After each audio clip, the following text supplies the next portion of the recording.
तो 4 बच्चे ऐसे थे जिन्होंने अल्लाह के हुक्म से माँ की गोद में बोलना शुरू किया। पहला बच्चा।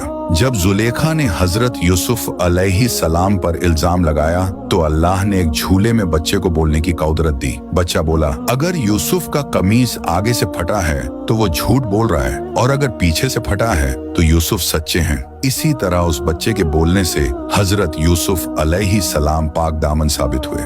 दूसरा बच्चा। हजरत जुरैज एक नेक आबिद शख्स थे। एक औरत ने उन पर झूठा इल्जाम लगाया कि उसने मुझे हामिला किया। लोग गुस्से में आकर उनका मबद तोड़ दिया। जुरैज ने कहा, मुझे बच्चे के पास ले जाओ।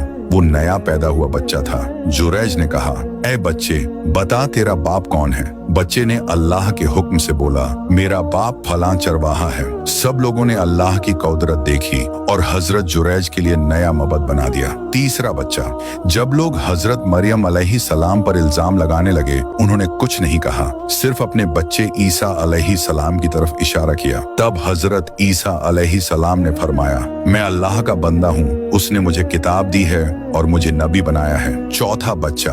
बनी इजराइल में एक माँ अपने बच्चे के साथ थी जब जालिम हुक्मरान ने उसे कुफ्र करने का हुक्म दिया। माँ डर गई तो बच्चे ने अल्लाह के हुक्म से अपनी माँ की गोद में बोलकर कहा, ऐ मेरी माँ, सब्र कर, तुम हक पर हो। दोस्तों, ये वो बच्चे थे जिन्होंने माँ की गोद में बोलकर साबित कर दिया कि अल्लाह ताला जब चाहे, जिससे चाहे अपनी कुदरत का इजहार कर सकता है।